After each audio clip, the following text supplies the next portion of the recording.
namesake, Catherine Maher, was head of NPR, and she said, "We're completely unbiased. Give me a break, lady." I mean, they're crazy far left. If you look on the right side, Jamie, where it says the truth is a distraction from getting things done, that is such a fucking Orwellian thing to say. Click on that just so you can hear her say this, because it's so bananas that someone would say this out loud and not think it's... One of the most significant differences, critical for moving from polarization to productivity, is that the Wikipedians who write these articles aren't actually focused on finding the truth. Oh, no. They're working for something that's a little bit more attainable, which is the best of what we can know right now. And after 7 years there, I actually believe that they're onto something. That for our most tricky disagreements, seeking the truth and seeking to convince others of the truth isn't necessarily the best place to start. In fact, I think our reverence for the truth might have become What? a bit of a distraction that is preventing us from finding consensus and getting important things done. What? Oh my God. How? Bill Maher took the fight straight to NPR for their biased reporting, and the clash was as hilarious as it was sharp, because NPR is supposed to be a neutral voice delivering news without slant or favoritism. But in reality, they seem to have chosen a side, and even though they lean toward Maher's position, he didn't let them off the hook. And in classic Maher fashion, he slammed the outlet for failing at the very job they claimed to uphold, and the takedown was nothing short of fiery. So let's dive in. NPR and PBS testified before Congress this week amid accusations of liberal bias. Should the government continue to send taxpayer dollars to public broadcasters? Well, a little background here. I mean, they've been after them the Republicans have wanted to get rid of PBS for as long as I can remember. This crowd will probably do it. I mean, I also read my namesake, Catherine Maher, was head of NPR, and she said, "We're completely unbiased. Give me a break, lady." I mean, they're crazy far left.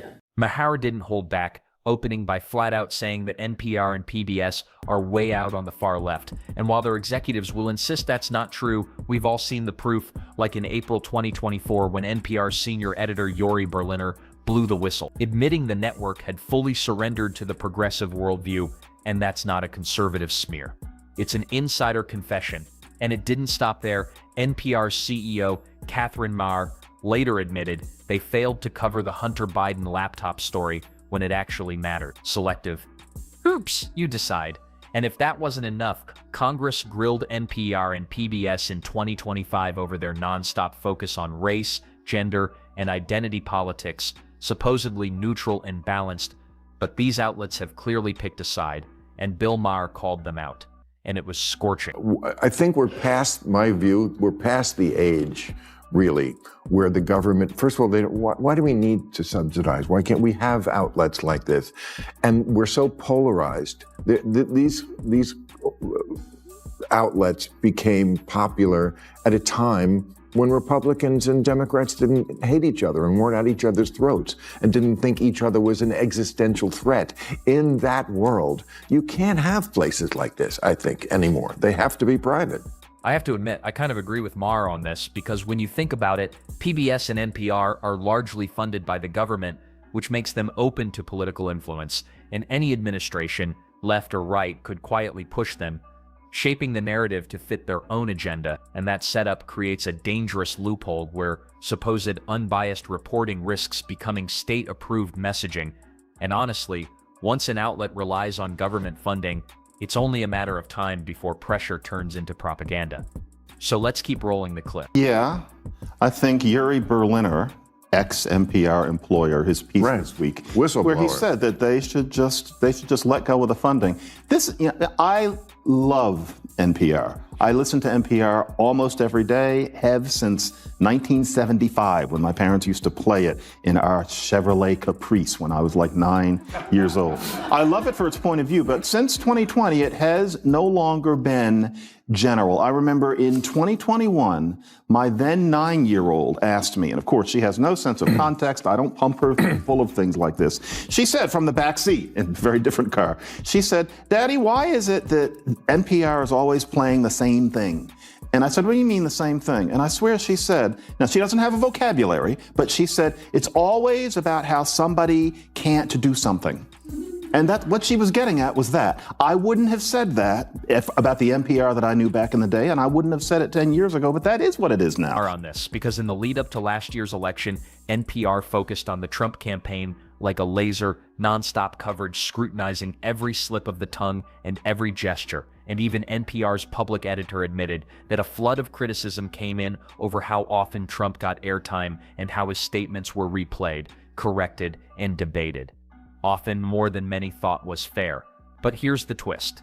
This barrage didn't always feel like journalism searching for truth. It seemed more like an effort to highlight every misstep, amplify confusion, and increase pressure, especially on undecided voters. And if the goal was to push them away from Trump, well, it certainly gave that impression. It was funding NPR is crazy. Like this, you can't have a completely biased, one-sided media organization that's funded by the government and taxpayers. That's crazy. And they went over all the amount of people that were on NPR that were Democrats, and it's 100%. Yeah. It's like out of 87 people, it's 100%. Look at the New York Times. Yeah. I mean, so that none of that should be a surprise to anybody who's But the New York Times is paying at least half of a money. privately funded company. Right. I mean, right. It's like NPR relied on tax money, and there's this giant outrage that the government's going to defund it. That's absolutely crazy because the Democrats really managed to tilt the playing field in their favor with 80% of NPR's newsroom made up of Democrats. And think about that. This isn't a private outlet with a political agenda. It's a news agency funded in part by the government and taxpayers. And with that kind of public backing, the bare minimum expectation should be balance. A fair 50-50 split, half Democrats, half Republicans, would at least guarantee diverse perspectives. But instead, we have a newsroom echo chamber, where one side dominates the narrative and the other is almost shut out. And that doesn't just skew reporting, it erodes public trust in journalism, and Maher calling it out only showed how deep this imbalance really runs. At the end of the day, the reality is the internet exists. And we don't need... You don't need to publicly fund something that's clearly biased when the internet exists. Right. You can get whatever you want. If you want to just absorb and consume only left-wing media, there's so much available. You can go find it. But our tax dollars should not be going to that. No. And to be fair, if anybody wants to know what the hell's going on in the news, they can just listen to the President's Daily Brief podcast, frankly. Oh, your podcast. I'm good, right? Yeah, that's thing. some... Yeah, boy, I just stuck that in there. I can't find this fucking... Joe Rogan is absolutely right on this, because today the internet is everywhere. Accessible to anyone with a phone, tablet, or even a cheap laptop, and you don't need to rely on government-funded outlets or legacy media giants when authentic, unfiltered news is just a few clicks away, and the beauty of the internet is that it breaks the monopoly. You're no longer stuck with whatever narrative a few elite journalists push. Instead, you can explore dozens of credible, independent sources, compare their coverage, and make up your own mind. Sure, you have to sift through noise and misinformation, but that's where discernment matters, and if you take the time, you can find real reporting, genuine investigations, and perspectives mainstream outlets conveniently ignore. And in a media landscape that often feels manipulated, the internet is the one place where true balance and choice still exist. Let's hear it. Show me a story that concerns you. That's fantastic. As far as the accusations that we're biased, I would stand up and say, please show me a story that concerns you, because we want to know and we want to bring that conversation back to our newsroom. And then they have all these. And then all this fat phobia and its racist past and present. Some white people may choose thumbs up because it feels neutral, but some academics argue that opting out, what does that mean? Thumbs up signals lax awareness about white privilege, akin to society associating whiteness with being raceless. What? God. What does that mean? Or how about how racism became a marketing tool for country music? Oh, yeah, that's a good one. God. Interestingly, NPR has always tried to appear neutral, insisting they are not biased, but when you look closer, the facts tell a very different story, because a quick scroll through their website shows a steady stream of articles and reports leaning heavily toward Democratic narratives, while stories that might favor Republicans are buried, downplayed, or framed skeptically, and this pattern is too consistent to be accidental. So when Trump argues that NPR and PBS should be defunded, He isn't speaking out of nowhere. Why should taxpayers pay for a network that doesn't fairly represent the diversity of political thought in the country? And if public money is being spent, the public deserves balance, not bias. And right now, NPR has done little to prove it deserves that trust. If you look on the right side, Jamie, where it says the truth is a distraction from getting things done, that is such a fucking Orwellian thing to say. Click on that just so you can hear her say this, because it's so bananas that someone would say this out loud and not think it's... One of the most significant differences, critical for moving from polarization to productivity, is that the Wikipedians who write these articles aren't actually focused on finding the truth. Oh, no. They're working for something that's a little bit more attainable, which is the best of what we can know right now. And after 7 years there, I actually believe that they're onto something. That for our most tricky disagreements, seeking the truth and seeking to convince others of the truth isn't necessarily the best place to start. In fact, I think our reverence for the truth might have become What?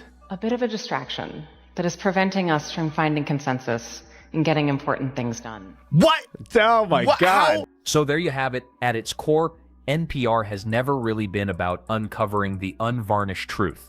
It's been about shaping consensus, because instead of giving listeners the raw facts and letting them decide, the network often frames stories to guide audiences toward a preferred conclusion and who benefits most from that.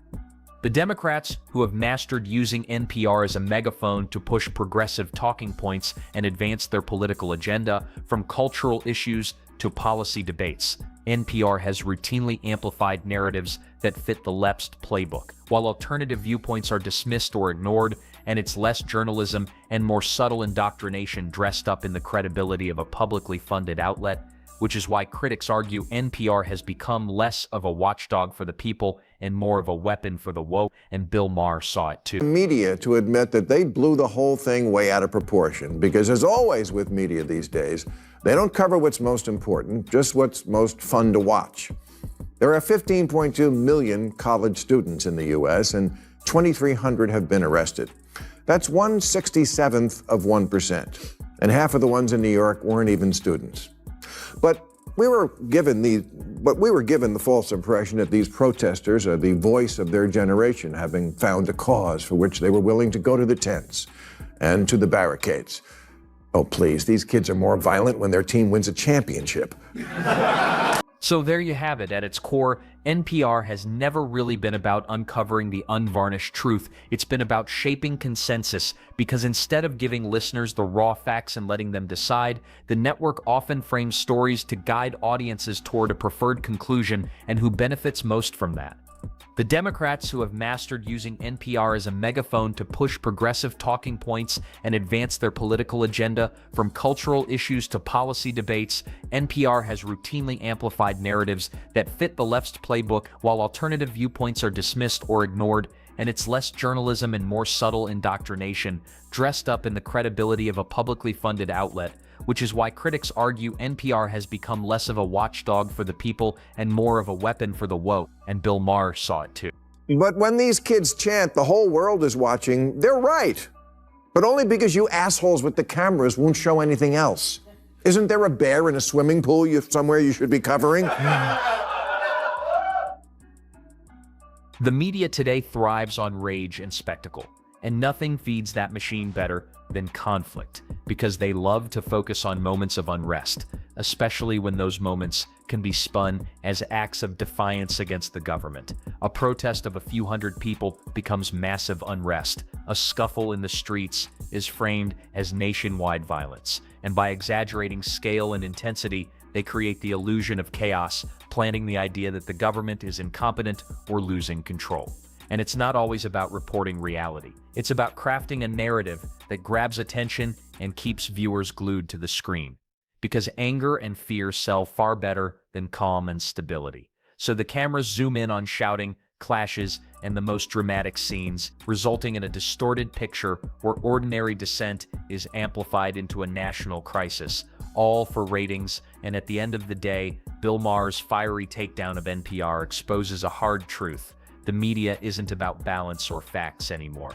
It's about agenda, spectacle, and control. Whether it's NPR tilting left or networks chasing clicks, trust is eroding fast. And if nothing changes, propaganda may fully replace journalism in America. And this draws the curtains on today's video. So if you liked it, hit the like button and subscribe to this channel for more videos like this.